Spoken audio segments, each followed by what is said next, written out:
بہت سارے لوگ مسح کرتے وقت ایک ایسی غلطی کرتے ہیں جس کی وجہ سے ان کا وضو نہیں مانا جاتا ہے، وضو نہیں ہوتا ہے، اور جب وضو نہیں ہوگا تو ان کی نماز بھی نہیں ہوگی۔ آقا علیہ السلام نے ارشاد فرمایا کہ جس کا وضو نہیں اس کی کوئی بھی نماز نہیں، یعنی اگر کسی کا وضو صحیح نہیں ہے تو اس کی نماز بھی صحیح نہیں ہوگی۔ جیسے نماز کی کنجی وضو ہے، اسی طرح سے جنت کی کنجی نماز ہے۔ تو ہمارا جو وضو کرنا ہے یہ ہمارا صحیح ہونا چاہیے۔ اکثر و بیشتر لوگ مسح کرنے میں غلطی کرتے ہیں اور ان کا گمان بھی نہیں ہوتا ہے کہ یہ مسح جو ہم کر رہے ہیں یہ ہمارا غلط طریقہ ہے۔ ہوتا یہ ہے کہ جس طرح سے ہم عام طور سے لوگوں کو مسح کرتے دیکھتے ہیں بس وہی سمجھ لیتے ہیں کہ یار یہ بھی اس طرح سے مسح کر رہے ہیں، یہ بھی اسی طرح سے مسح کر رہے ہیں، تو شاید یہی مسح کرنے کا طریقہ ہے، اور ایک دوسرے کو دیکھا دیکھ لوگ مسح کرنا اور وضو کرنا اور جو بھی عبادتیں اور چیزیں ہیں ہم سیکھتے تو ہیں نہیں، پڑھتے تو ہیں نہیں، سیکھتے تو ہیں نہیں، بس دیکھا دیکھ اس کو فالو کرنا شروع کر دیتے ہیں کہ یار یہ بندہ ایسے کر رہا ہے تو شاید یہی طریقہ ہے۔ وہ غلط تھا، اس کو دیکھ کر آپ نے شروع کر دیا، اب آپ بھی غلط ہو گئے۔ اسی طرح سے آپ کو دیکھ کر کوئی شروع کرے گا وہ انسان بھی ویسے ہی غلط کرتا رہے گا۔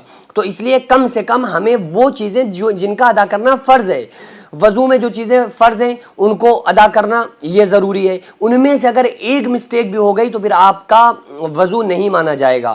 اور مسح کرنا جو ہے یہ فرض ہے، سر کے بالوں سے لے کر پیشانی کے بالوں سے تھوڑی کے نیچے تک، ایک کان کی لو سے دوسرے کان کی لو تک چہرہ دھونا یہ فرض ہے وضو میں۔ تو یہ نمبر ایک، پہلا فرض یہ ہے کہ پورا چہرہ دھونا۔ نمبر دو، دونوں ہاتھ کوہنیوں سمیت دھونا۔ اور نمبر تین، چوتھائی سر کا مسح کرنا۔ نمبر چار، دونوں پیروں کو ٹخنوں سمیت دھونا۔ یہ چار فرض ہیں وضو میں۔ ایک فرض میں اگر کوئی بھی مسٹیک ہو گئی تو آپ کا وضو نہیں مانا جائے گا، وضو نہیں ہوگا تو پھر آپ کی نماز نہیں ہوگی۔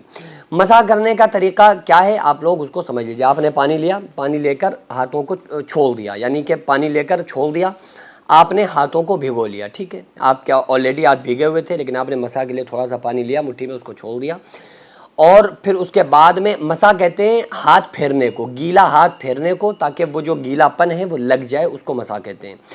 چاہے وہ موزوں کے اوپر آپ مسح کر رہے ہوں تو بھی وہ مسح ہوتا ہے، پٹی بندھی ہوئی ہے، زخم ہو گیا، اس کے اوپر اگر آپ نے بھیگا ہوا ہاتھ پھیرا اس کو مسح کہتے ہیں۔ بھیگا ہوا ہاتھ وضو میں جو ہم سر پہ پھیرتے ہیں اس کو بھی مسح کہا جاتا ہے۔ تو عام طور سے کیسے کرنا ہے آپ طریقہ سمجھ لیجیے۔ آپ نے پانی لیا، پانی لینے کے بعد آپ نے اس کو چھوڑ دیا، پھر آپ نے اس طرح سے آپ لے کر گئے اوپر پورے ہاتھوں کو، پورا سر کے مسح کرنا یہ سنت ہے۔ چوتھائی سر کا مسح یہ فرض ہے۔ آپ نے سر کے حنفی طریقہ میں آپ کو بتا رہا ہوں، آپ نے سر کے چار حصے کر لیے، ایک حصہ یہ ہو گیا، دوسرا یہ ہو گیا، تیسرا یہ ہو گیا، چوتھا یہ ہو گیا، تو یہ چار حصے ہو گئے۔ چوتھائی حصہ کا مسح کرنا یہ فرض ہے۔ پورے سر کا آپ مسح کر لیں تو سنت بھی ادا ہو جائے گی۔ پورے سر کا مسح کرنا سنت ہے، اس میں فرض ادا ہو ہی گیا جب آپ نے پورے سر کا مسح کیا۔ اس کے بعد جو آپ نے پورے سر کا کیا تو چوتھائی سر کا تو ہو ہی گیا، باقی پورے سر کا کر لیں گے تو سنت بھی ادا ہو جائے گی، فرض بھی ادا ہو جائے گا۔ تو اس کا طریقہ یہ، آپ نے پانی لے کر چھوڑ دیا، اس کے بعد آپ پورے اس طرح سے لے کر آئیں گے نیچے تک، ٹھیک ہے، پورے سر کا آپ نے مسح کر لیا۔ اب یہ جو آپ کے ہاتھوں میں پانی تھا نا، آپ کے ہاتھوں میں جو پانی تھا یہاں پر اگلی حصے میں، تو یہ پانی آپ کا اوپر لگ گیا، اور یہ آپ نے کا جو اوپر پانی تھا وہ آپ کا اس میں جذب ہو گیا۔